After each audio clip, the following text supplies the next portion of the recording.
Thank you all for coming. I'm Jane Heller, the chair of the philosophy department and co-instructor with Kathy Parton of the Ethics Infusion program that's sponsored through the Research Integrity, Compliance, and Review Office. And we're here sort of to celebrate the opening of that program for this particular semester, and also especially the founding of our new John Benson Center for Ethics and Philosophy Department. So I'm here just to start things off and by telling you a little bit about the center and how that came about, and saying a little bit about Jan, who certainly deserves lots of praise and has in many ways a lot to do with us even being so strong in ethics like it today. So I wanted to say that we're proud to house the new Ethics Center. It's named in honor of Professor Dr. Jan Benson, Professor Emeritus of Philosophy here at CSU, and a cherished colleague who taught in this department, in the philosophy department, for 32 years. Most of those years, I believe, she was teaching ethics as well as lots of other things. I want to introduce Jan shortly, but I first want to say a few words about the Ethics Center itself. Those of you who haven't had a chance, it's right now a small, modest center that we have great hopes for in the future, but we've got quite a bit to work with right now.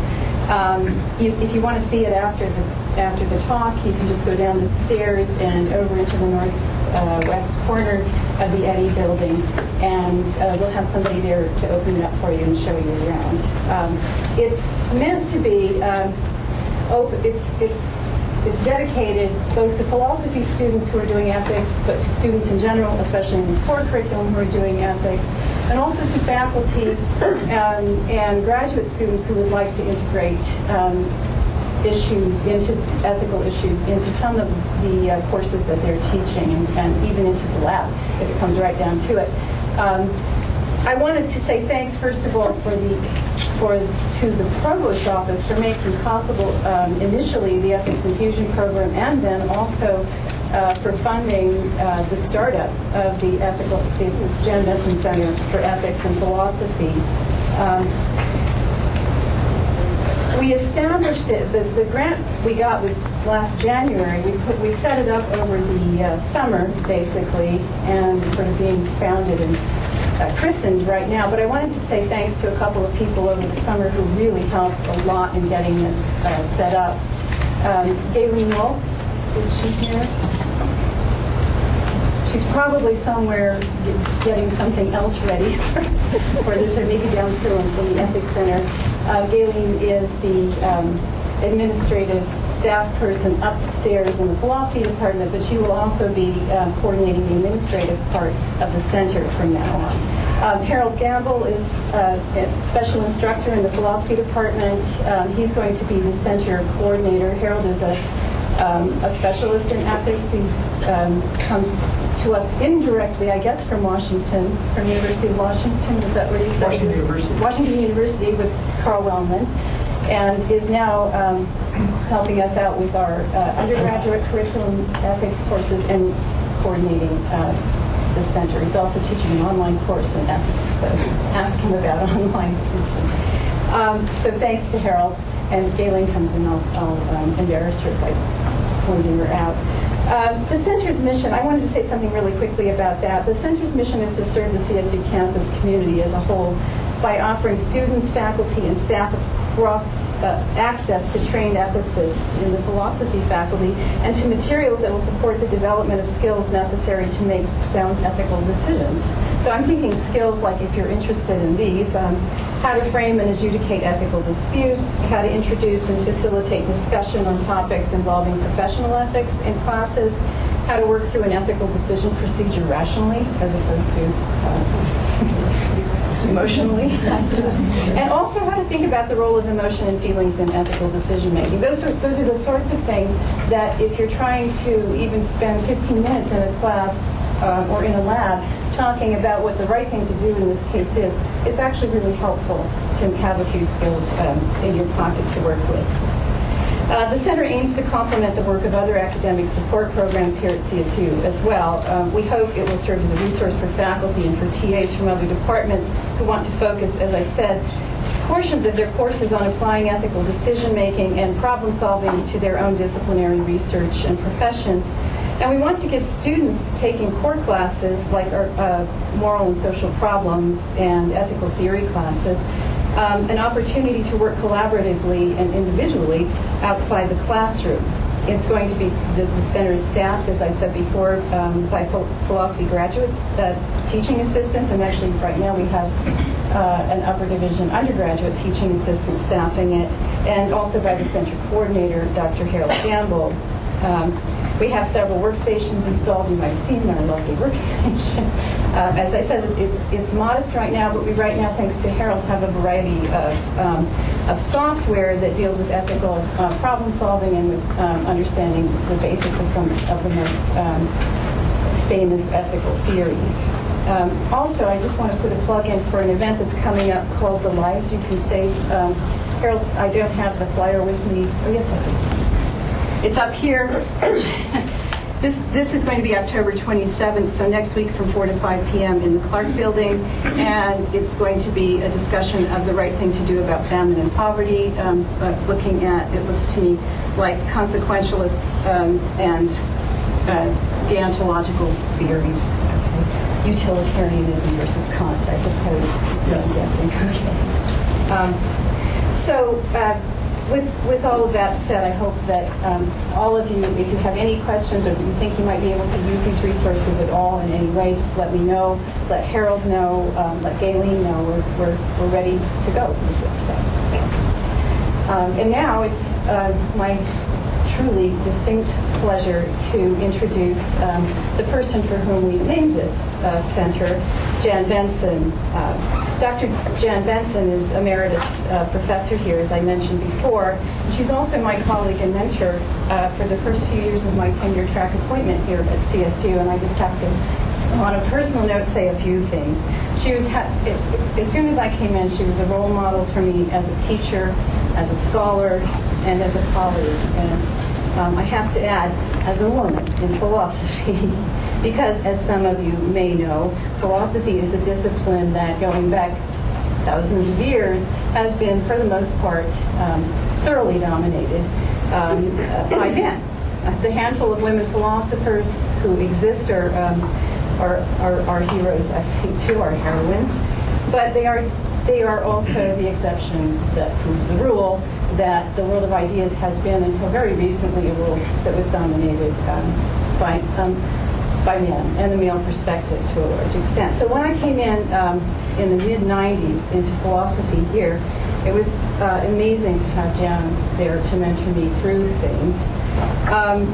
She was, I was lucky because I wasn't the first person in this department, but she also helped me to get a sort of a handle on how to think about being in a department of philosophy. And primarily, she helped me to think of it as not being just myself as only one of two women in a department of 15 full-time faculty, but rather one of 15 full-time faculty, all of whom were unique characters. So she helped me see myself as one of many highly unique characters. And I think any of you who know the philosophy department will agree that that was a much healthier way for me to see myself in the department. So, but back to Jan. She finished high school in Dallas, Texas early, and in the same year that I was born, and we will not mention dates. And then she immediately went early, after early graduation from high school, to Texas State College for Women, where she took mostly math courses to prepare for entrance into what became shortly thereafter Rice University. I guess it was Rice Institute at the time. Her advisor said she had had enough mathematics and advised her to take their freshman philosophy courses instead, and that turned out to be fateful advice because she became a major in her sophomore year and graduated from Rice with a degree in philosophy. And after that, she entered the University of Colorado, the other place down the road, as Lauren Crafter used to say, for a PhD in philosophy. And I just want to read you a couple of lines from some autobiographical notes that Jan wrote. She said when she entered philosophy in fall of '67, it was, in the Department of Philosophy. She said, my 2 years of study had won me over to an analytic method. Utilitarianism struck me as the most secure place to begin. I had specialized in logic during the work for my MA, and the transition to utilitarianism was smooth enough. My doctoral dissertation was on the conflict between egoism and altruism in Henry Sidgwick's Methods of Ethics. I joined the philosophy department at Colorado State University in fall of 1967. My interest continued to center on analysis of propositions, in particular normative propositions, but I pretty much forsook utilitarianism in favor of other ethical theories. It had not been possible for me to leave out deontological theories, that's good, and yet I couldn't strongly endorse them either. As the years went by, I more and more thought of rival theories as pieces of conversation under a unifying overlay of Aristotelian insights, and there I have remained to this day. So there you have it, Jen, is our Aristotelian, or one of our Aristotelians, I guess. Jen retired from the CSU Philosophy Department in summer of 1999 after 32 years of what she characterizes herself as a fairly balanced devotion to the department, to students and colleagues, and to philosophy as an informed way of life.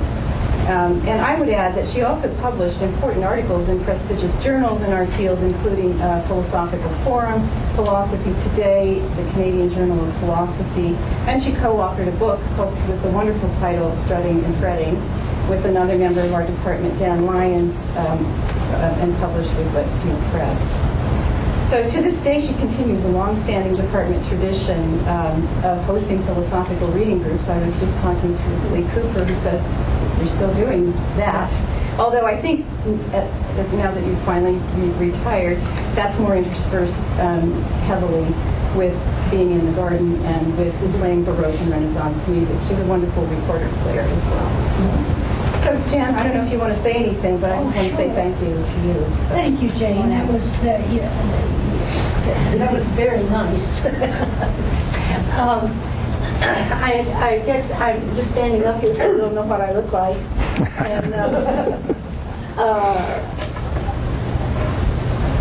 what had I intended to say? Oh, I know. I don't know quite why I got honored with this, but I'm very, very honored that you have chosen my name to paste it onto this new program, which is a very nice program. I'm really, really proud to be associated in that way. So I was trying to think if I needed to talk here, which scares me. What did I do to deserve this honor? And then it occurred to me last night as I was tossing around with this that maybe I'm being honored for what I didn't do. So we'll see how that turns out as the centuries go by. But anyway, having that thought gave me a memory of a nice little incident. It's just a little picture incident that take a minute and a half to tell. Is that okay? I had, this was in the 80s somewhere, 1980s. I had to fix a severe plumbing problem in my backyard. So I called up Roto-Rooter and told them my sad story, and Roto-Rooter came out and brought their backhoe, this huge, enormous machine, to make a 10-foot hole in my backyard. And so as he drove into the backyard, he drove the backhoe over, he couldn't do anything else, he drove the backhoe over a sidewalk, which then grumbled the sidewalk.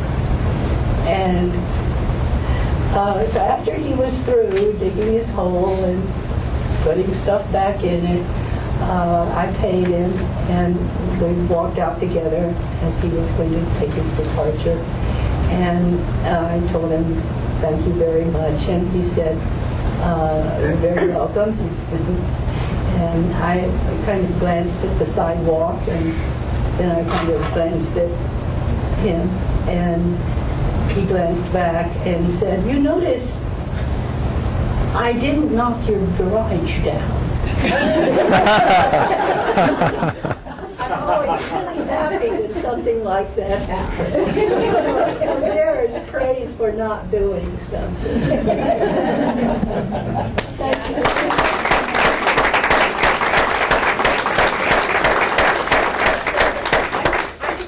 Though that being an Aristotelian at this point, sort of a virtue theorist, that the virtues are something that take a lifetime to develop, and that's what we're honoring you for. It's all of those years of what you call a fairly balanced approach to always being there for your students, always being there for your colleagues, and also writing. So thank you very much. Thank you.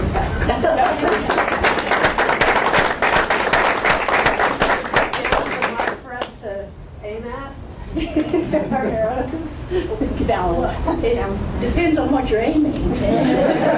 We'll invite her back for that discussion. I want to just, at this point, I don't want to take up any more of Matt's time. We've taken 15 minutes. But I want to introduce Kate Gardner, our Associate Vice President for Research and here at CSU, and part of the office of, if I can, I'm always working on this, the Research Integrity, Compliance, and Review Office. So Hank will introduce Matt and say a few words, I suppose, about some of our initiatives that we're trying to work on as interdisciplinarily beyond the philosophy department. Thank you, Jane. It's great to be here, and I appreciate the honor, and you've given me brand new insights now into being honored for not doing anything. I'm not going to be a star at this. So that's great. Thank you very much for that. I appreciate very much Jane and Kathy's work on the Ethics Infusion program. Many of you may know that Rick Miranda started this program a year or so ago with the investment of resources to try and get this program up and going. I bring the welcoming remarks from Bill Farland, and Vice President for Research, also Rick Miranda, who's in China. And frankly, I just got off the phone with Tony Frank. He was really planning on being here and would really infinitely rather be here than in the dental chair, which is where he is. But it gives me great pleasure to introduce Matt Hickey and also acknowledge Loretta's presence wherever Loretta went. Hi. Matt got his undergraduate degree at Western Carolina University in Health and Exercise Science, a master's from Virginia Tech, and then a doctorate from Ball State in bioenergetics. He's a professor in health and exercise science, one of Gay Israel's faculty members. Matt also, frankly, is a major advocate for ethics at the university and chairs our institutional review board and has done a tremendous job with that. The other thing that I frankly can tell just as a sort of personal situation is this guy's also a rock star. He's a really good friend and just a wonderful human being. And we at Colorado State are really thrilled to have Matt as a faculty member here and look forward to your talk today, Matt, on ethics in the university. Thanks, Hank. Appreciate that.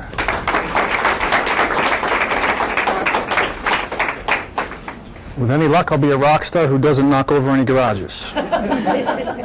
We'll see how that goes.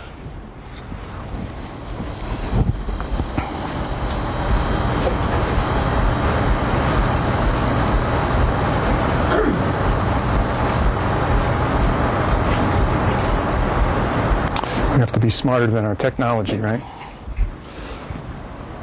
So this needs a login.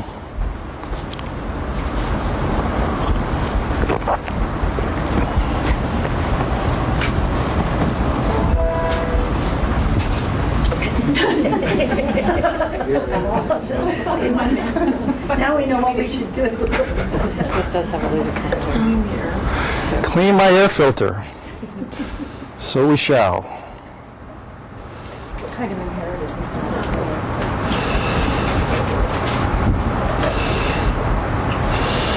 Well, thank you and welcome. And I do want to acknowledge my wife is here, and also I think the youngest person in the crowd is my daughter, who's 12 years old and will no doubt be impressed by the next 45 minutes, I'm sure of it. So I want to give you an outline. It's interesting to come over to the philosophy department and do this. I feel unusual, I must confess.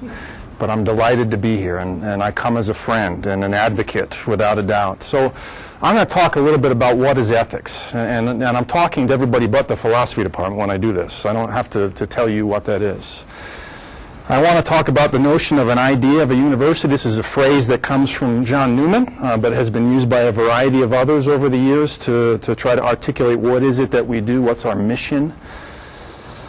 I'm going to suggest that the two are related and point out historically how that might be the case, and then I'll toss a few things on the table for your consideration in terms of practical things we might think about doing here at CSU.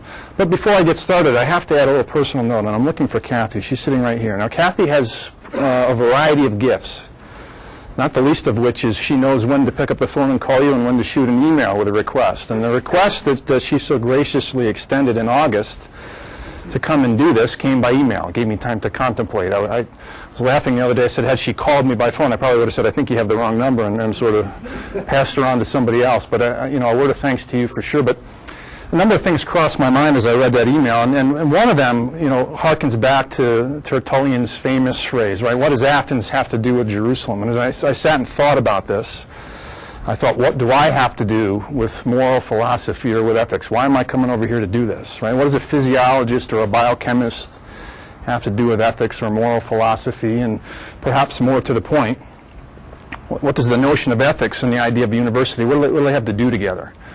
And what I hope to do is sell you on the notion that there's an intimate, fundamental relationship here. You can reserve judgment on the first piece. We'll talk about that in another 45 minutes. You may still be wondering, what does a physiologist have to do with ethics by the time I'm through? We'll see. So let's talk etymology. When we think about word origins, ethics, defined as the science of morality or morals, comes from a Middle English term, ethic, which is the study of morals, really rooted in a Greek word, kind of a toss-off that Aristotle put in his Politics on ethics, referring to his earlier work, really sort of a tandem piece. We now call that the Nicomachean Ethics, or the preliminaries for his work on politics. It's an interesting notion that ethics and politics are intimately related with one another. It seems maybe a little unusual to us now. But in fact, in the Aristotelian worldview, they're very intimately related. By the way, I'm struck by the fact that we have an Aristotelian that we're honoring here today, and much of my discussion is going to be rooted in some notions that come from Aristotle, and that's not because we talked about this. We met 20 minutes ago, so it's fortuitous, and I hope that it's pleasing to you when we're through. When we think about ethic in the singular, again, this comes originally from the Latin. We're really talking again about things related to our character, and that's a theme that we'll talk about throughout the day today. What about the term moral or morals? Again, this dates, at least in current English, to the mid-14th century.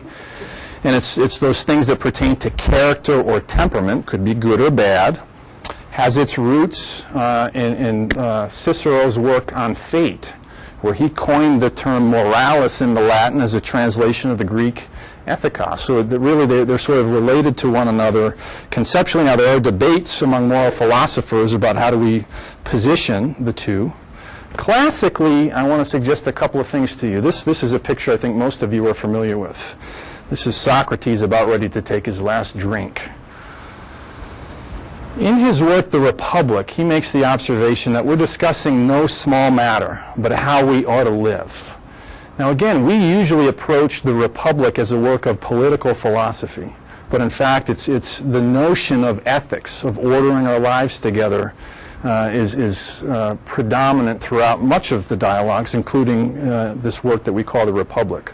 So this question, how are we going to order our lives together? How are we going to do this thing called family, called community, called the polis, if you will, called the university, in such a way as to continue to keep that vision for excellence prominently featured? That's been a discussion that has been central to this idea for quite some time. Now, there's always a challenge in trying to give a thumbnail sketch of the history of moral philosophy. I'm reminded of Alistair McIntyre's book, A Short History of Ethics, that he wrote in the late 60s. And it's interesting to read his preface to that, and of course it was revised. The second edition came out in 1999, and he has a somewhat wry introduction to that book because he realizes what he's trying to do. A Short History of Ethics from the Homeric age to the 20th century. Right? You know, he could probably pull it off. I'm not going to even attempt to do that. I'm going to give you some touchstones today in terms of how this has traditionally been approached. So when we think about ethical schools or ethical theories or theorists, because we often name names, Kant and Mill and others, okay, we might think about divine command theories, we might think about virtue-based theories, which will be prominently featured today. Duty-based or deontological theories have been prominent. And then consequentialist or utilitarian theories that would come from a Bentham or a Mill also are prominent. And all of these are in the mix of discussions in terms of what I do on the Human Research Ethics Committee. They're part of that package of our deliberation. So could we suggest themes? Do I have the rashness to suggest we might put some generalizations to ancient versus modern approaches? Well, we'll give it a shot. None of this is novel, of course. Those of you that read in this area know that this suggestion has been made that sort of classic Greek ethical theories were more agent-centered than act-centered, and that modern theories have shifted that emphasis a little bit where it's more on the act, a decision procedure. We heard that reference just a few minutes ago. Rules for conduct. So that if there's a pendulum that swings, the argument that would be that within the Aristotelian worldview is agent-centered. And my actions flow from a character that I've been habituating in terms of the notion of pursuing these virtues over the course of a lifetime. The modern theories shift a little bit away from that. Obviously, the two have to go together. The person doing the acts is the agent, so we can't radically separate these two. So another colloquial way to put this is that ancient theories ask the question, what shall I be? Who shall I be?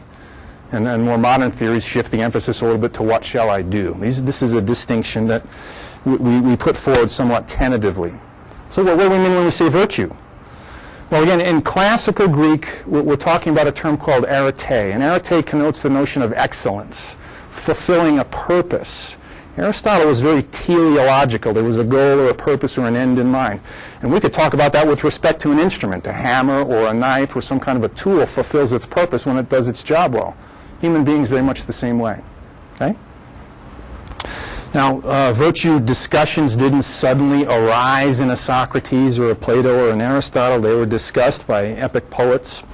Homer's vision of virtue was primarily the notion of heroic acts, these things we get from the Iliad and the Odyssey. Pre-Socratic philosophers talked about the virtues as well, and as again my colleagues in philosophy will be able to point out, several Eastern philosophical traditions talk about the notion of virtues as well. Confucianism would be the prominent one, but certainly not the only one.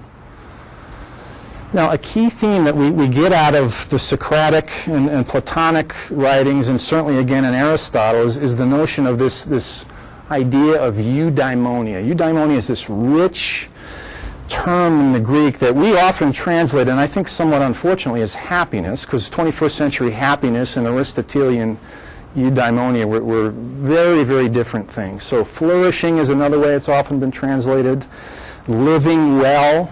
If we again pull the word apart, eu as a prefix means well or right or good, and daimonia really refers to kind of a divinity. And so one way to think about it is I'm living a life that keeps the gods happy. Now, that might be a way to sort of think about that in some ways. But there's that teleological sense. I have a purpose, and I'm making an effort at getting closer and closer to this target that we have in mind. And what about the notion of ethics education? Well, you could get on Google nowadays and put in ethics education. You have a long list of suggestions, a long list of publications and monographs from a variety of different places that seek to address this question, both how can we do it, and more formatively, can we do it at all? In the dialogue, the Meno, the opening line, is this question to Socrates about, can virtue be taught? And the rest of that dialogue attempts to sort of unpack that famous question. Those of you that read it, remember that Socrates', at least his initial response, wasn't very helpful. I don't even know what virtue is, and I've never seen anybody that could teach it. Now, that's classic Socratic irony in some ways, because we walk through, again, this kind of iterative process throughout the rest of that dialogue. But his initial response, again, requires us to read further, let's put it that way. And then we get more of this discussion in the Protagoras as well. Aristotle made a distinction between moral and intellectual virtues, suggested that the moral ones would arise as a result of habituation. We keep on making an effort at doing virtuous acts. And over time, if we continue to pursue and we have right mentors or right exemplars, role models, we're going to get closer and closer to that particular target. And then the intellectual virtues, which he suggested were a little bit more teachable in this sort of didactic sense that we're used to thinking about it. So what were the intellectual virtues, briefly? So these again come from the Nicomachean Ethics. So Sophia, from which we get the term philosophy, is this notion of wisdom. It's a particular form of wisdom, because we'll talk about phronesis in just a minute, which is a practical aspect of wisdom, applied wisdom, if you will. Episteme, from which we get epistemology, scientific knowledge or empirical knowledge. Nous, or mind. Practical wisdom is this term phronesis, which is prominently displayed in Aristotelian thought. This is this practical or applied wisdom. We translate this often as one of the cardinal virtues we call prudence. So it's taking the theoretical, and I'm in the trenches, and I have a decision to make right now. How do I exercise prudence as a virtue? Okay? And then there's the productive piece as well, and this is the techne, from which we get technology, biotechnology, etc. This is craft knowledge, art, or skill. So boat building would be an example of this that is used in ancient writings just to illustrate things. So from this arise what history has sort of bequeathed to us as these natural or cardinal virtues. The first on here we've already talked about. Prudence is this practical, in the trenches kind of applied wisdom. Justice, which is certainly still a prominent aspect of our discussion. Temperance or moderation. Temperance, I think, like prudence, has lost some of its luster because contemporary use of the word would suggest it's no longer a virtue, right? The idea of the temperance movement, which was not moderate, by the way. Well, I mean, when you really stop and think about it, it wasn't, okay? And then fortitude or courage. Now, when we get to Aristotle, he's this systematizer. He unpacks some of these ideas in far more detail. And I'm just going to walk through this pretty quickly. These all come from his Nicomachean Ethics, and I'm borrowing the translation from Rana Berger. So what we have here in Aristotle is this notion of sort of a golden mean, that a virtue is going to sit not as an arithmetic mean, a dead center, but somewhere between two opposing vices. And Aristotle tries to walk through examples of what are the poles as the vices and what would be the sort of virtuous golden mean. And so wherever you see a parenthesis, that means that Aristotle didn't actually name the respective virtue or vice.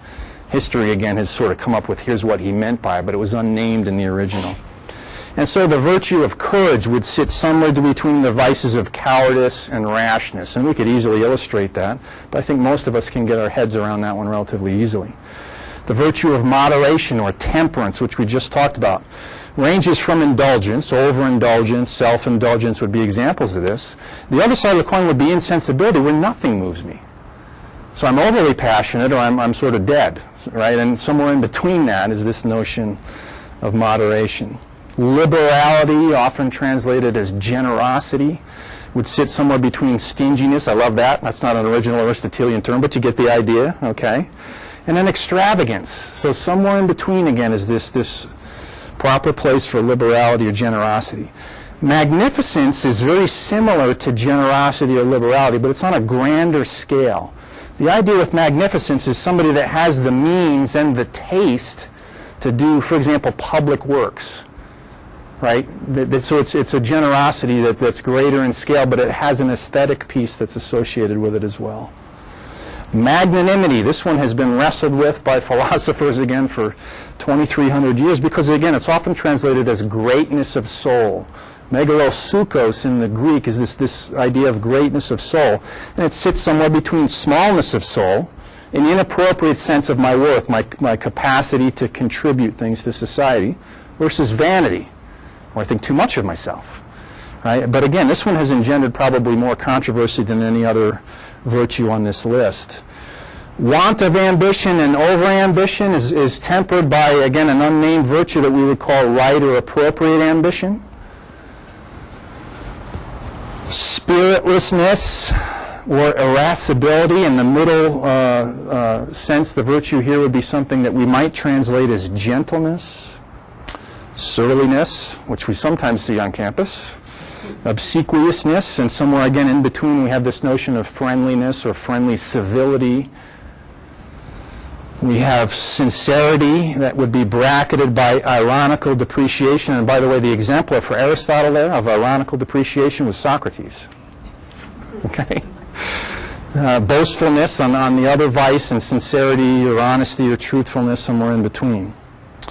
Boorishness and buffoonery, right? The middle ground there would be the virtue of wittiness. And then bashfulness and shamelessness, modesty would be the middle ground here. Callousness and spitefulness is moderated by the notion of righteous indignation or just resentment. Now, 23 centuries have passed, and there's a long-standing debate about it. How can we apply any of these to the 21st century condition? But I put them out there for you to consider. If faculty, if students, if individuals that are in public service manifested these virtues, would that be a bad thing? Not necessarily, right? So let me pause for just a moment. I'm bracketed by my 45-minute time limit. I'm told that there's a big sort of bronzed gong that they're going to get in a shepherd's hook, and so I need to make sure I move at a decent pace. But ethics classically undergirds all community. That's why Aristotle suggested ethics and politics are inseparable. Anytime any community is going to get together, there's an ethic. Now, it may not be something that we want to commend, right? The mafia has their own ethic. La Cosa Nostra, we're going to do our thing, and we're going to do it our way. So all communities have something. It may be somewhat inchoate, but certainly at some point it gets articulated, and then we have this process of figuring out how does it work. I want to submit to you that the idea of ethics education has been discussed for 2,500 years. I'm not doing anything remotely novel today. Ethics education has also been at least attempted in some way, shape, or form, I would argue, the entire time. Somewhat explicitly, sometimes implicitly. We're sort of caught as opposed to being taught. So again, not a novel idea. It's not a whole lot easier than it used to be either. There's, again, debates about how do we do it, how do we engender right behaviors, etc. Virtue or character formation as an aim of ordering our lives together, I'm going to submit, has been a central aim for virtually all this time. Not necessarily the central aim. Again, proponents of different versions of moral philosophy have certainly shifted the rubric on occasion, but virtue as part of the discussion has been prominent. There certainly was a period of time where it tended to wither somewhat. Again, my colleagues in philosophy here will note that it's now 50-plus years ago that Elizabeth Anscombe's famous paper came out, right, where she sort of, again, jump-started this discussion on ethics. And Alistair McIntyre and Julia Annis and Rosalind Hursthouse and others have taken up that banner in her wake. Now, we have this institution that we call university, that at least for the last almost 1,000 years has been prominent in sort of delivering education in right living, with the idea, again, of pursuing the notion of excellence or virtues. And so what I'm going to do is walk you through a parallel history of how have universities conceived themselves, and then we sort of bring the circle back together and then bring the notion of ethics and the idea of a university back together. So again, we do some etymology. The modern English word university dates to about 1300, and then of course we get the idea of the notion of an institution of higher learning, a body of persons constituting a university. In late Latin, it connotated more the notion of a guild or a corporation of students and masters that come together in pursuit of learning. So the notion of a guild was much more common at the beginning when universities were birthed. Now, every time you draw up a list like this, again, we always have to sort of have these approximately dates. One of the interesting things about human nature is there's always this propensity to want to be first. And so all these institutions have been sort of nudging one another, saying, well, we were really around in, so on and so forth. So these are loose dates, and take them with somewhat of a grain of salt. Bologna in 1088, their self-described starting date, was a student-directed, student-governed university in Italy. And that model of student governance was common throughout a number of universities in Italy, certainly at the beginning. Paris, which has a rough starting date of about 1150, would fit more into a church-supported model, whereas Oxford and Cambridge were sort of crown and king supported. So those are three kind of broad templates of where is the governance house: church, students, which is an interesting notion, or sort of a state or crown-based model. Now, I should point a couple things out. We notice here that Oxford started at around 1167, and just really a few decades later, Cambridge was birthed. I don't know how many of you know the story about how Cambridge got started. It kind of illustrates this notion that perhaps there are some things that really aren't new under the sun, if I can use a Solomonic sort of expression, right? So, and this played out several times in the history of the development of universities. So in 1209 at Oxford, students were in town, in the village, at the local tavern, and they got a little out of hand. And so the townspeople were so irate that they sort of stormed the university. We've had enough of this behavior. So a number of the scholars and students decided it's time to hightail it out of here. I'm going to head across the street, proverbially speaking, and head on over to Cambridge. So this institution was birthed in some ways in a tavern brawl 9 centuries ago. Okay? Now what about Paris? Okay, we see Paris that really started around 1150. Well, in 1229, Paris was shut down for 2 solid years. No classes, no faculty, the students all left. Why do you suppose that happened? Anybody want to take a guess? Okay? So it was a period of time, this would be similar to what we would now call Mardi Gras. Okay, I probably don't need to say a whole lot more. Right? Students were at a local tavern in Paris, and there was a dispute about an unpaid bill, which I can't even imagine would be the case. Okay? So the owner of this establishment took it out on the students, and they ended up beating them out on the street. And well, they went home and sort of roused up some more of their students and came back the next day to extract a pound of flesh. The resulting riots closed down the University of Paris for 2 years, and it took, believe it or not, an intervention by Pope Gregory IX, who issued a bull in 1231 that sort of prompted the getting together of the University of Paris under the provenance of the Bishop of Rome. So there's an interesting history. I'm not going to get too colorful in other institutions, but some things perhaps have been around for some time. Now, when we think about traditional curriculum, I just want to walk you through this real quickly. The classic curriculum consisted of grammar, rhetoric, and logic. God bless you. Right? So Linda, thank God, teaches logic and teaches it well. And by the way, it's something that desperately needs to be taught to our current students. You notice? So thank you for what you do, Linda. We appreciate that.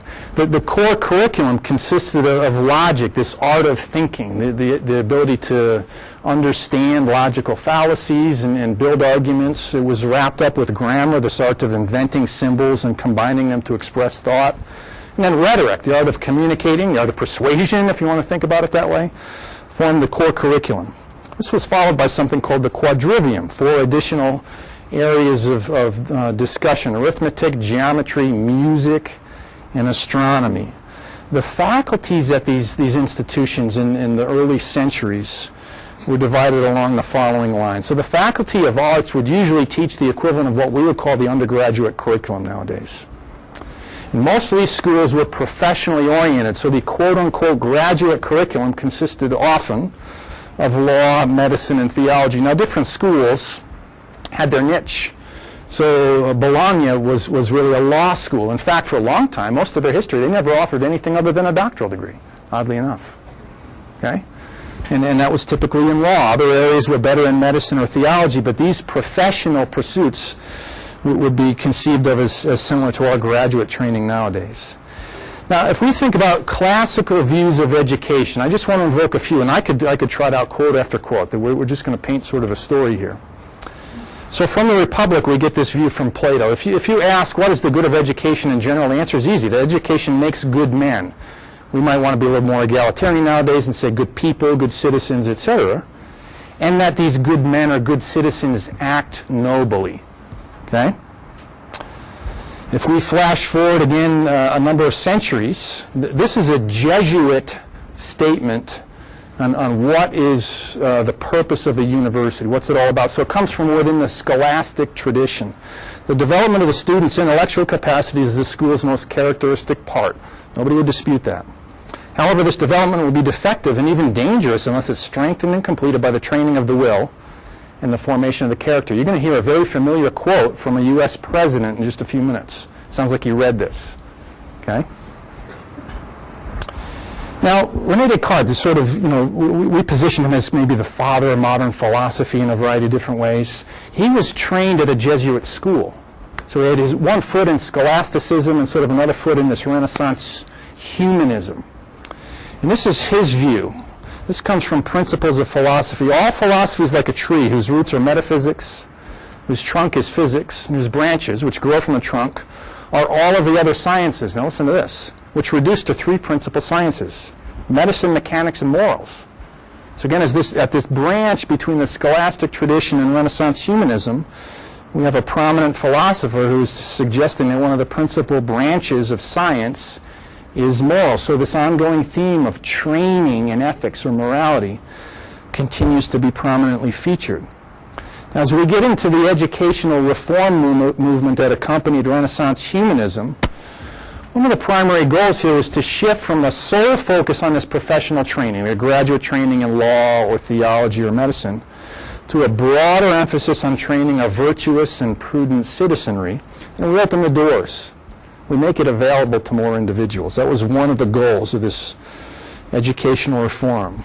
So this study in the humanities that was birthed as a result of the Renaissance included the following key areas. And unfortunately, Linda, we've lost our logic here in terms of one of the key focuses. But you'll notice that moral philosophy, again, was a centerpiece of Renaissance humanism in terms of their educational philosophy.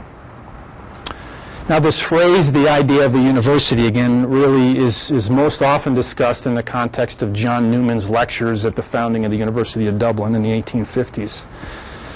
Just so you don't panic, I'm not going to walk through every one of these individuals. I'm going to lift a few up. Humboldt deserves discussion, so we'll talk a little bit about him. We're going to talk about Newman's idea of a university. And I'm going to give you two 20th century examples. Karl Jaspers, who was the president of the University of Heidelberg immediately after World War II, and then Yaroslav Pelikan, who's a historian at Yale in the 1990s. This is interspersed with a variety of different ideas. Clark Kerr, president of the University of California at Berkeley for a period of time, and then the University of California system. He coined this phrase multiversity, that we really can pursue a variety of different things. And his emphasis, his influence on the educational structure and system of universities in the U.S. has been significant. But we'll lift out a few of these. So what about Humboldt?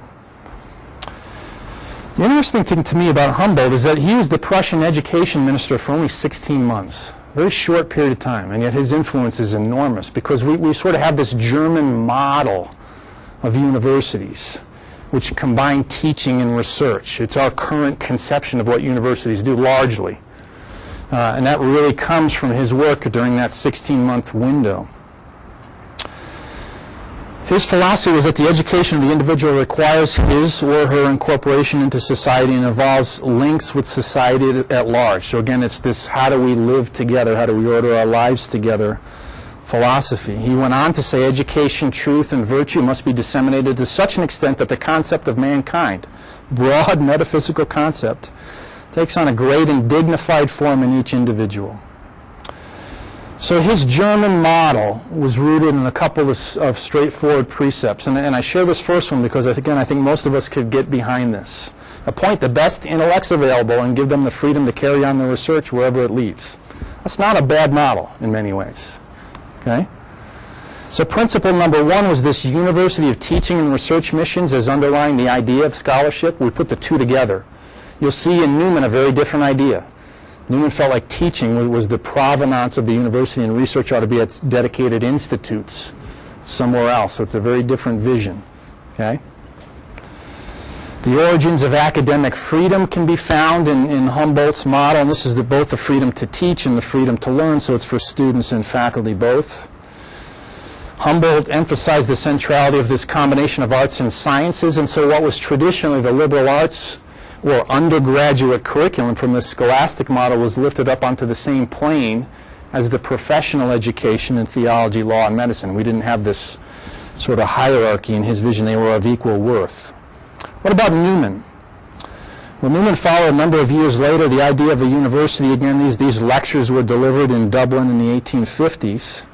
And again, I'll just toss out a couple of visions of Newman's educational philosophy. The general principles of any study you may learn by books at home. but the detail, the color, the tone, the air, the life which makes it live in us, you must catch all of these from those in whom it lives already. And that's the idea of mentoring, right? So book knowledge versus, again, sort of having that opportunity to interact with a master, a teacher, a mentor. Newman went on to say that if then a practical end must be assigned to a university, I say that it's training good members of society. Does this sound familiar? We sort of have a theme going on here. Okay, it's in the same school of thought that we've been talking about for the last 20 minutes. It's the art of the social life, and its end is fitness for the world. Again, not necessarily a bad philosophy. The liberal education, then, of those who have learned to think and reason and compare and discriminate and to analyze, who've refined their taste and formed their judgment and sharpened their mental vision, is the goal in this Newman-esque vision of training. Jaspers, we flash forward almost a century, and of course the context here again was rebuilding Germany after World War II. Jaspers was a psychiatrist and a philosopher both. He wrote on a number of subjects. He was installed as president of the University of Heidelberg in 1945, and he has a book by the same title, The Idea of the University. The key idea for Jaspers is that science and scholarship are meaningful only as part of the comprehensive, broad-based intellectual lifeblood that's the very lifeblood of the university in his vision. So what would this look like? Scholarly life in Jaspers' model combines this quest for knowledge with the discipline and recognition that work is going to be required. We have to roll up our sleeves. Scholarly life in this model, which has this Humboldtian origin to it, combines research and teaching, and a direct quote from Jaspers is that only those who themselves do research can really teach. It's an interesting thesis. Knowledge of the natural sciences is not knowledge of being, is more to life than the natural sciences, would be one of his theses. He defined knowledge as the pursuit of truth. That's what we do as university faculty. And I can still remember my postdoctoral mentor, who was a biochemist. Every time I came to Weekly Journal Club with my latest set of data that didn't look so hot. You know, we are after the truth. We refine our methods, but that's what we're pursuing. And he really sunk that idea into his trainees. Academic freedom and intellectual conscience, two sides to a coin, are prerequisites to scholarship. The freedom to pursue these ends, but the responsibility to pursue them rightly would be sort of the way Jaspers would frame this. Universities are communities of scholars and students engaged in a common task. The truth is accessible to systematic search. We have this vision of pursuing the truth. Scholarship then depends on a relationship to the whole, and academic disciplines are meaningless apart from the relationship to the whole of knowledge. This is an interdisciplinary idea that we ought to be talking more to one another. What about the place for moral philosophy in U.S. education? If we think about that, and we'll lead into Pelikan then from Yale. You might be interested to know that throughout most of the 19th century, a required capstone course in moral philosophy was typically taught by the university president. So you said Tony's having his teeth pulled, he might be thankful, okay? We'll have this conversation later. I ran some numbers through my head, so can we get Tony in front of 27,000 students in 4 years? That may be hard to do. But that doesn't mean we say, and therefore we're not going to teach moral philosophy to our students at all. We figure out a way to get it done. Can you get me on his calendar? We'll have a conversation. We'll winnow down the admissions. Okay. So again, a couple of examples of the vision of education. So Teddy Roosevelt, to educate a person in mind and not in morals is to educate a menace to society. Okay? This again echoes something that was articulated 500 years before in this Jesuit philosophy of education I just shared a few minutes ago. Martin Luther King. The function of education is to teach one to think intensively and to think critically. Intelligence plus character is the goal of true education. So I'm beating a particular drum here. You're probably getting tired of hearing, but we're nearly done, so hang in there, okay? What about Pelikan? Pelikan was a historian at Yale. His book, which was published in '91, is The Idea of a University, a re-examination. Can we take this idea from Newman and, of course, from others and position it into the late 20th century? One bone that Pelikan had to pick. It's an unjustifiable capitulation to intellectual and moral relativism to conclude, as many contemporaries seem to have done, and a consensus about what seems unavoidably, to be called values is beyond our grasp. So we don't have to capitulate to a thoroughgoing relativism. We acknowledge pluralism as a fact, and we still figure out how to do life together. So the intellectual virtues that come from Pelikan's book: free inquiry, intellectual honesty, trust in rationality and the processes that unfold from it, a moral obligation to communicate the results of research, here. Okay, a continuity of the intellectual life through the generations so we can learn from our forebears. We resist the temptation for what C.S. Lewis described as chronological snobbery. Newer is always better. That's not necessarily the case. Okay? The whole of humanity is the ultimate context of scholarship today, this broad-based humanist vision. He went on to add other elements of the intellectual virtues: conscience. This is this critical evaluation of scholarship, both our own and others as peer evaluators. Concern for persons, that's certainly a theme that we get in the biomedical ethics area, respect for persons all the time. Civility of discourse. So we want some conviction mixed with some tolerance. It's not a bad mix. And then again, the disciplines to pursue these educational areas with some vigor. So as we move into just the last few slides, I want to suggest a few templates for how we might think about actually doing this. I've been up at the 30,000-foot level for a few minutes now, and we want to sort of do a flyby, and we'll try that and see how it goes. Many of you might be familiar with the Hastings Center. The Hastings Center has been around for a number of years and have put forth a variety of pamphlets, books, monographs. One was published in 1981. It's called The Ethics of Teaching in Higher Education. It's a result of a couple years of getting together experts to address this area. And they came up with 5 core issues that really have to be addressed when you think about how do we deliver ethics in higher education. The first one is this notion of stimulating the moral imagination. That's a phrase that's been much bandied about, and you can get it from such a different range of thinkers. So John Dewey talked about the moral imagination. Iris Murdoch, who I think was in school as a classmate with Anscombe, right? And taught moral philosophy, left the university and went on to become a novelist so she could exercise that moral imagination, and was very well recognized for her work as a novelist.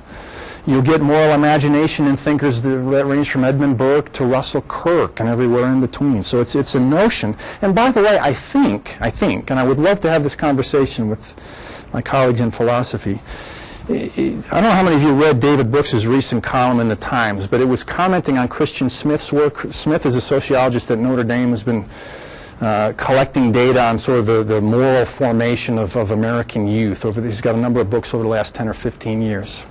He collaborates with colleagues at the University of North Carolina, and so they've got this social science research. And Brooks's column was on Smith's latest book called Lost in Transition. It's these 20-somethings. Right? Did you read that column? And if Smith's book is available, but the idea again is the moral anchors are really disappearing. And so when we ask students about issues that really ought to invoke some degree of passion, they don't even realize it's a moral issue. It's a scary prospect. But these are one way. Invoking the moral imagination is trying to put yourself in another person's shoes. We can do that, and Martha Nussbaum would argue that we do it through literature. We can read stories that play on sort of moral themes as one tool in our toolbox in order to get this done.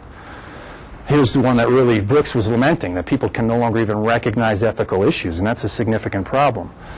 And so, of course, some of what we have to do is have some trickle down. We've got to start this process earlier, obviously. Eliciting a sense of moral obligation. Again, one of the things that comes out of Smith's research is this apathy. I don't care. Is an all too common theme. It's all about me.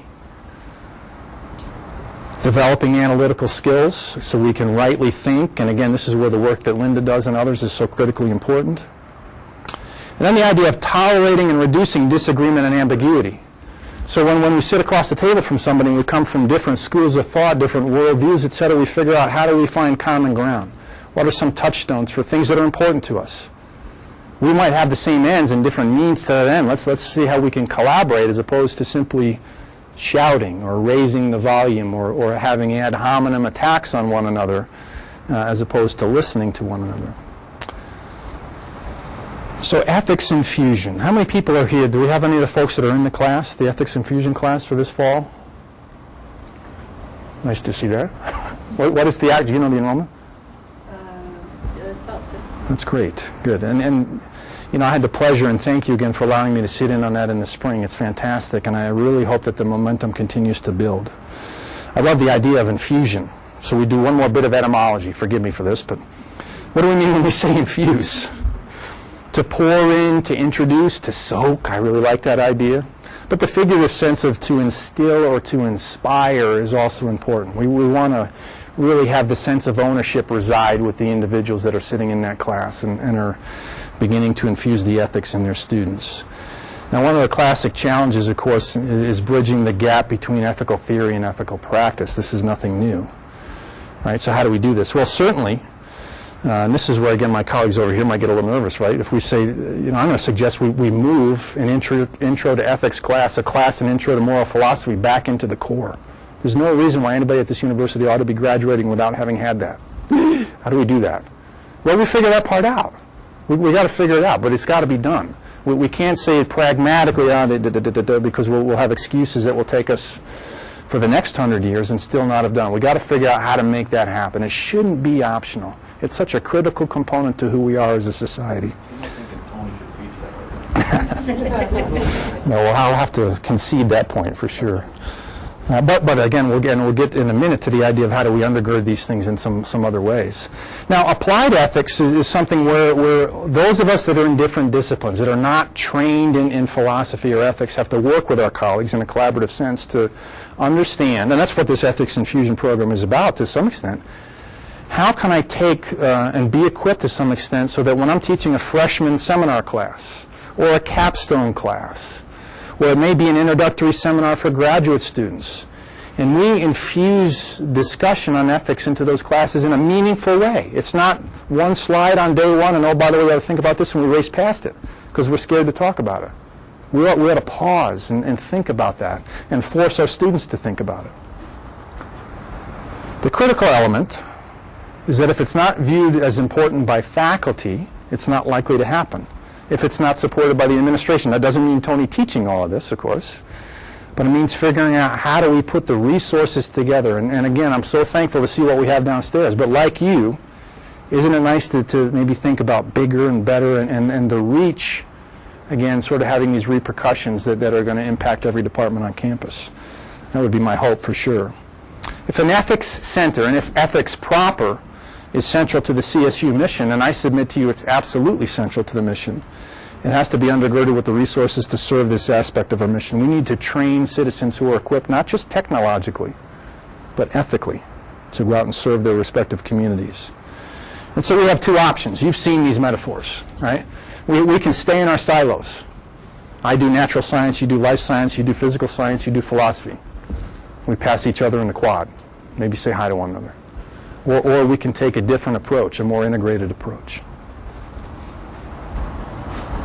I'm from Ireland. All right, so we can have a tapestry where we weave or infuse ethics into our understanding of what does it mean to be a chemical and biological engineer. I just had the privilege on Wednesday of talking to 8 new graduate students in chemical and biological engineering for only an hour, but at least an hour about these very things. What are some of the things you should be thinking about from an ethical standpoint? It's fun, but we need to do more of it. So let me close with a couple words of thanks to Kathy and to Jane. Again, one of my early thoughts when Kathy invited me was if anybody ever tells me that you're risk averse, this is evidence that you're not. So thanks for taking a risk, right, on a guest lecture in the philosophy department, and to Jane again for supporting that. I appreciate that. And to the CSU administration for getting behind the Ethics Center. So Hank, I hope you'll take my words of appreciation to Tony and to Rick for supporting this. It is important. Hank has been a good friend and a sounding board to me personally on many occasions. We often are exchanging emails and we stop and have a chat on the way home, and we don't do that nearly enough. But as I've walked through this process of chairing this ethics committee over the years, I've had many opportunities to bounce ideas off of both Kathy and Hank, and I appreciate that very much. Bernie's not here, but Linda is, and I told him this afternoon. I saw him because we had our ethics meeting this afternoon, but Bernie has been a huge blessing to me. He's been a mentor in many ways. I came over to the ethics committee 10, 11, 12 years ago with sharp stainless steel objects in my hand, from which we extract tissue from living, breathing human beings, right? And that was the sum total of my appreciation was, this is what I do. I would like you to approve it as an ethics committee. Nice to see you. I'm out the door, right? And Bernie, you know, who, by the way, Bernie can be a tiger, as you all know, but Bernie put his arm around me, literally and figuratively, and said, you know what?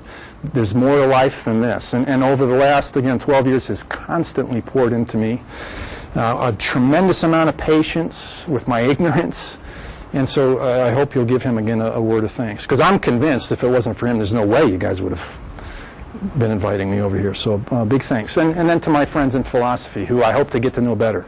Thank you for indulging me for 45 minutes. I appreciate it. So last but not least,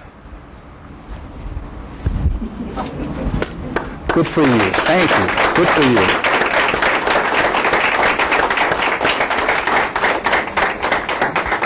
Very good lecture. Thank you. Thank you. I'm certainly happy to take any questions. I don't profess the ability to answer them, but I'll take them. Yes. And maybe you can help me. I don't know everybody, so could... My name is Connie, Great. and I graduated with my master's degree in philosophy, specializing in ethics. But I guess maybe if you have a chance to speak out about courage, because I see courage as absolutely fundamental as something you need to live a moral life. And, you know, you did allude to it, like the risk-taking and things like that, but do you have any thoughts about the place of courage that's being taught as an important thing? So how do you teach courage, right? Would be, should we teach courage? Yeah. Yeah, that's a place, it seems to me, where some of the things that come from that short list from the Hastings Center would be important. Because it's, so for example, exercises in the moral imagination piece, readings where individuals have been forced to make very difficult decisions, right, where the perhaps tide of thought was against them, would be examples in which they can learn how. What we have to decide is, am I going to make decisions that might cost me something, Right. ultimately, Yeah, that's right? And that's not a virtue that's going to be easy to exercise by throwing people into the meat grinder on a regular basis, where they, right?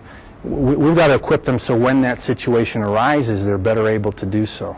And I think a combination of again, these exercises that a Nussbaum or an Iris Murdoch or others would suggest are part of that process.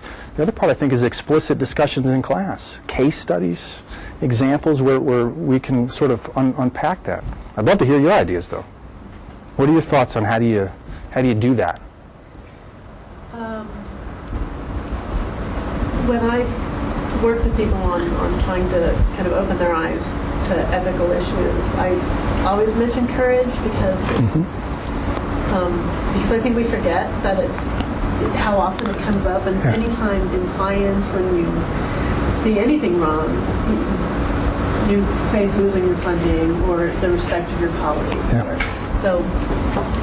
But I don't know how you even how do you get people to be courageous? I mean, I really don't know. And when I've talked to students, a lot of times, especially those who are going to go into the private sector, like in marketing, they just figure they need to do whatever their employer tells them to, otherwise they'll be out of a job. And they're young enough to think, you know, selling your soul isn't that big a deal. They don't even think in those terms. No, you're right. But that's always been frightening to me. So from a business ethics standpoint or from a bioethics standpoint, the frank discussions about what do we mean when we use the term whistleblower nowadays as a for instance would be, I think, an important thing to do. I just had a conversation this afternoon. One of the classic cases, recent cases in biomedical ethics was a character named Eric Pullman, who had a long history of falsifying data, literally some publications where the entire Excel spreadsheet just arose from his keyboard, right? You know, data that was whole cloth, so to speak. And the young man and here's how audacious he was. He had a PRA give him an Excel file. I just ran the number, literally. I came from the lab. He sent it back to him with the column switched. You know, thinking, well, and the kid took it to him and said, well, hey, wait a minute. Oh, no, you know, you made some errors, and this young man had to do battle for a couple of years. Pullman ended up in jail, never going to have access to NIH money again, et cetera. But so there are exemplars we can certainly use out there to try to think about that.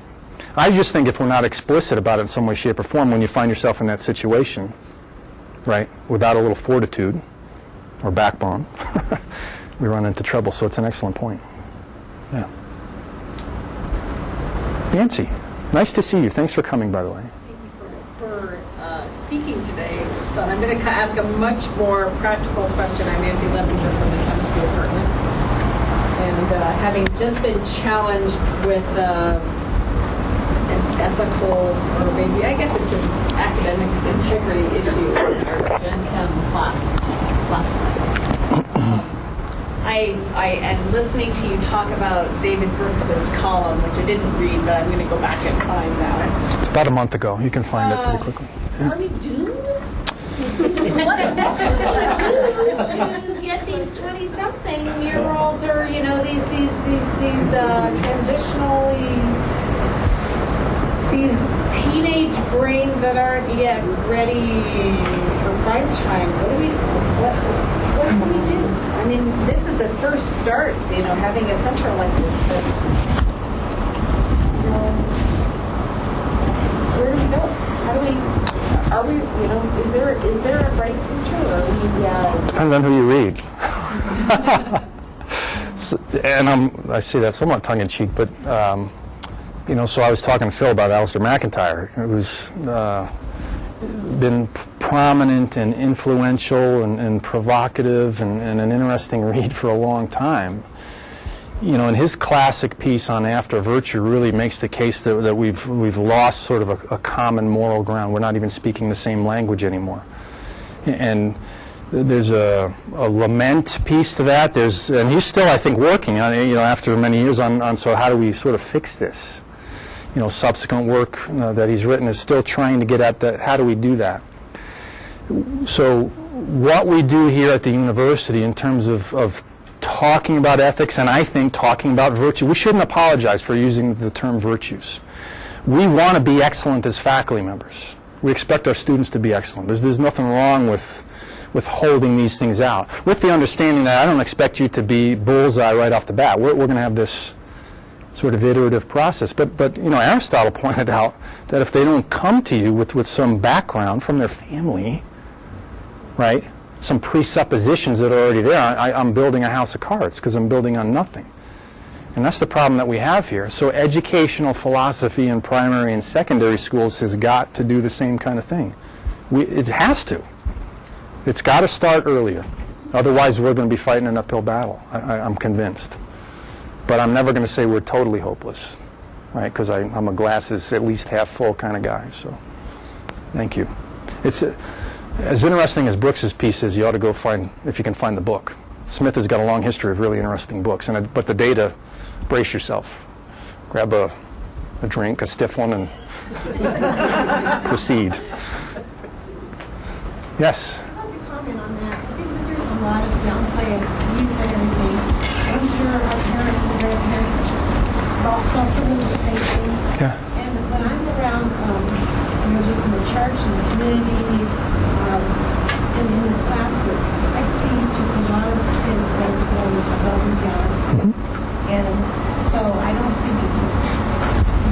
But I really think that that's where a lot of it is. It's helping us to build those kids and to encourage them. And the schools, a lot of them have service components now, and they have to do different things. And I don't think it's hopeless. I think they can do that. Can I chime in as well? Yes, by all means. Becky Wentworth, I'm a student in the School of Ed, PhD candidate, and I just spent the weekend in Toronto at an academic integrity conference. It was an incredible weekend, and the one takeaway I got from it was that a lot of academic integrity initiatives in schools, both at the university and at the secondary level, are student-driven. So students are seeing their peers and saying, you know what, this has got to stop. We're not going to be a party to this, and we want better for ourselves and our peers. And they don't want to come from a background of the plagiarism school instead of the party school. So I think there is hope, and I think that our best hope are the people that are also, part of the problem, but that the generation, I think a lot of the good initiatives are coming out of them. Great. Thank you for sharing that. Comment on that real quickly too, and I'll make this as anonymous as I possibly can. So if Kathy starts to sweat, you'll know that I'm But if you look at the literature over the last few years, I don't disagree with that or the books or the writing that you're talking about. But it's incredible to me. You're talking about courage. It's incredible to me the courage that it takes for a graduate student to stand up and say to a mentor, this work is wrong. You're doing something incorrect here. I mean, and I can tell you without getting into any detail, hit me if I'm doing something bad here, that we are surrounded by students who will take that position and will say, this is not right. There's something wrong here. And they're often terrified because you talk about power. You have a major professor with a student. I mean, this is a courageous move made by the students in those kinds of circumstances, and you can see it not just at our institute. You can see it across the nation. You can see many of these issues. You brought the issue about a student who said these data are wrong, and it's not just that they're incorrect. You're lying about these data, and that's what matters. Because my PhD was, or doctoral degree was just full of all sorts of things where I tell my soccer kids, it's only a failure if you don't learn something, because I learned more from screwing up than I did from never getting anything right. But there's a difference, and we try to make that distinction when we do misconduct in science training at the institution. There's a difference between being wrong and lying. And lying, having a student stand up and say, my major professor is lying, is huge for that student, and it happens across the nation. Now, I don't disagree with you at all that we need to do more of it. I think it's great that Rick brought up the program, that what Jane and Kathy or you guys are doing, the Ethics Infusion program is valuable. We ought to be doing that. But before everybody goes out of the room lamenting that we're all going to hell in a handbasket, there are some people out there that are actually making a stand and standing up for what they think is right. And the only question I was going to ask you, and I'll throw this one to you now, is that an interesting thing to me, so now I'm going to change gears, is the difference between what we do sometimes as an institution, which I would term indoctrination. And we're pounding facts into people, and they need to have those facts in order to move on. But at some point, indoctrination merges with education, and the lack of distinction sometimes between indoctrination and education seems to me to be something that's something worth having a discussion about in terms of the philosophy of how you educate. Because sometimes you have to know that 2 and 2 is 4 in order to be able to go on. And so that's an indoctrination question. I don't know if you have any comments, because I know you and I have talked about this usually over a beer, but I don't know if you have any comments you wanted to make regarding that issue. So I'll make a couple comments. One is a quote from an unlikely source. So Stanley Fish, who's sort of a deconstructionist, he's got a book that came out a couple of years ago called Save the World on Your Own Time, which is, I don't know if anybody's read that, but it's kind of an interesting, right? And Fish has got a long career of being interesting. But he makes a point in there about, the really sort of lively classroom is not merely going to be, again, this what do you think, That's part of it. It's got to be. And there's sort of a Platonic element to that. Again, you know what the answer was in the Meno? Right? Socrates first said, I don't even know what virtue is. I don't know anybody who teaches it. But then he walks through the series where he sort of builds this case that Bernie reminds me of this all the time. We don't teach, we remind, right? This kind of Platonic concept that it's in there. And we can debate the metaphysics of that, but some of that I think might be written on the human heart in some ways. That's a natural law perspective, right? When we're talking to students and we have these case studies or we have these exercises in the moral imagination, we can let that be free-wheeling. But if we let the class go without any effort at a resolution, what is the truth? What is the goal? What are we trying to achieve here? Now, in ethics, that's not always achievable. I understand that. But it can't be just freewheeling, right? So we have this mix of education in a sense of exploration. But at some point, you got to plant your flag somewhere. That doesn't have to be indoctrination. All of us have to be careful about that.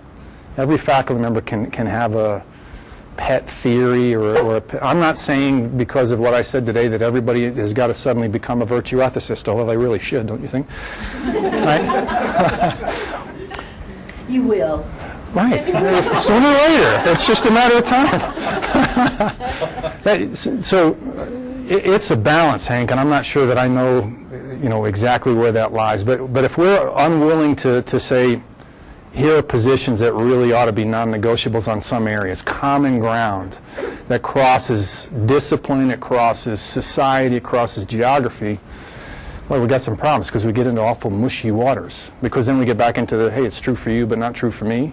It's good for this. And look, again, we think we have new problems, right? Herodotus talks about this classic story of King Darius bringing the Greeks in and saying, how much would it cost for me to convince you to eat your parents after they've died? You've got to consume them.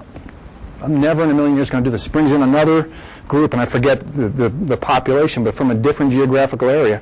What would it take to get you to burn your parents after they're, which is what the Greeks did. The point was that the two cultures had these traditions about how do we honor our dead that horrified each other. Now, the non sequitur in this is that it doesn't follow that therefore there are no moral groundings at all, that everything is relative. That's not the case. But that's 2,500 years ago this particular illustration came up. We don't have to yield to the thoroughgoing relativism. We can figure out, okay, you come from a different society, you come from a different worldview. Do we have any common ground? If the answer is no, then we're in deep doo-doo, as Nancy pointed out. But surely we can find common ground. Then we've got to figure out how do we get to these ends that we both want to pursue. We just really believe we pursue it in very different ways. Blah, blah, blah. Yeah. As a 20-something person who teaches younger 20-somethings, I think that a big component that's missing in discussion and encouragement of courage and in the development of this dialogue is the failure that you just spoke of in soccer. I think it can be applied across all academic and non-academic pursuits, and I think that that's what's lacking so much in the education system from the ground up. I think that students in this modern era are told that failure is not a possibility, and I think that they forget that and don't even know that that opportunity lends itself to breeding character and courage, so that when it comes to the actual stage, that they can go up against ethical situations, learn from their mistakes, have the courage to challenge against the current, and not be afraid of being honest. And I think that's a big component there that's been missing. And as a teacher and a developing teacher now, I try to open the floor to my students and encourage them to fail and to fail with gusto, so that they can learn what it feels like, and if that's the worst, then how good can it be if I find the right corner? And I think that's a big component of it. Fail with gusto. I like that. Very good. Well, thank you so much for your time and for the invitation. I really appreciate it.